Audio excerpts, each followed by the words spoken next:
Now, you should just have completed the vices and virtues quiz, in which you identify the two vices, one of deficit and one of excess, that lay at the extreme edge of each virtue. Remember that Aristotle suggests to us that each virtue is a mean between two extremes, one of deficit and one of excess. Now, in our next exercise, I would like you to identify some examples of excess, deficit, and virtue from your practice.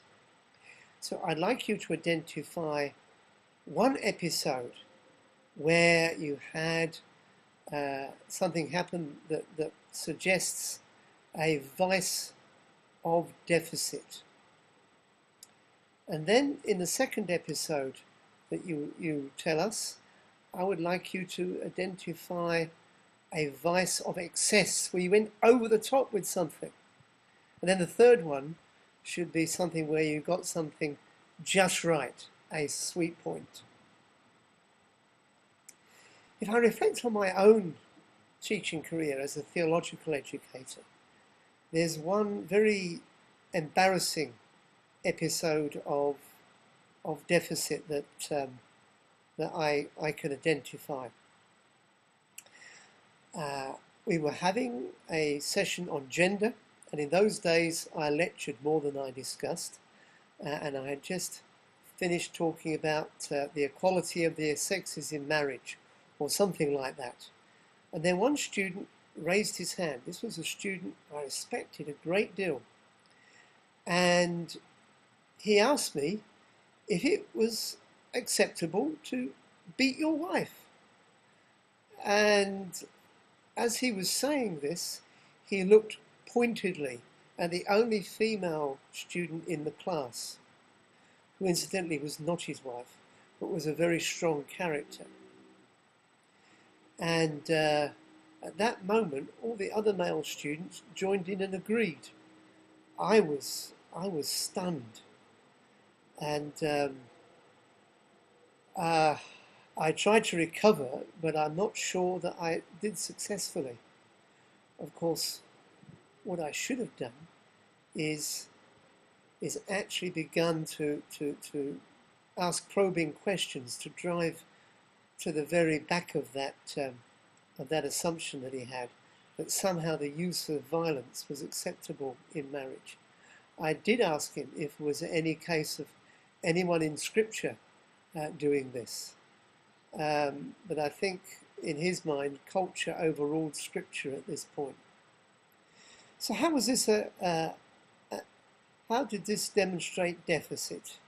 It was a lack of vigilance on my part, of not being sufficiently aware of some of the pressures in the culture towards these kinds of behaviours. And I should have been more concerned to provide a safe space, a safe learning space for the single woman in my class.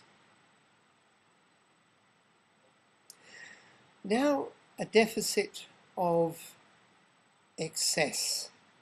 A few years ago, I attempted to set up a teaching and learning program for my colleagues based on action learning and reflective practice.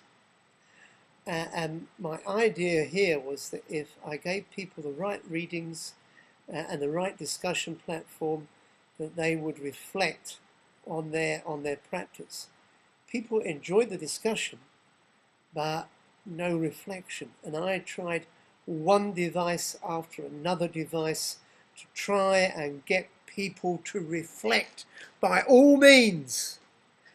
And sadly, the whole program collapsed. And I would suggest that this was probably an excess of zeal on my part, that I'd come in with all of my enthusiasm and my drive to push this onto my colleague, because after all, they all needed to improve their teaching badly. But in doing that, I I hadn't laid a ground of consensus adequately. Properly speaking, I should have run a pilot program and identified all of these possible glitches ahead of time, and actually tempered zeal with prudence, I think. And once something like that happens, it becomes very difficult to build a platform to try and explore the same thing again. But what about a situation where I got something just right? A few years ago, I began teaching business, or rather management ethics, which was a completely new field for me. And in order to enter this, I knew that I would need to do very careful planning and gather very appropriate resources. And I must say that through careful planning, I produced a program of teaching and learning of which I'm really quite pleased, of which I've had very positive feedback from students and good results in their exams. But what did I do here? I carefully studied the materials and I developed a framework from which we could explore all the different issues that are part of the ethics of management in any organization, whether a business organization or a not-for-profit, or for that matter, a church. So what did I do here? I began to bridge the known to unknown. So I began to, since I believe in virtue, which is what I'm talking about here, I began to look at what were the uses of virtue ethics within management and business. And I found some excellent authors who were able to guide me through. And then, what could I use as a unifying framework? There is actually an international standard for social responsibility. And as I studied this standard, I found that it covered most of the issues that I wanted to address, most of the areas that I wanted to address in my course. And I was able to select areas out of this. The other thing in planning is that I'm now of the opinion that, and this comes, perhaps it's a representation of the virtue of silence. The less we lecture and the more that we have students work together, the more students learn. And so when I was planning my course, I was looking for how much time did I need to give to the basic concepts, and then what were the learning exercises that I could have groups do in my classroom to actually explore the concepts and assimilate it.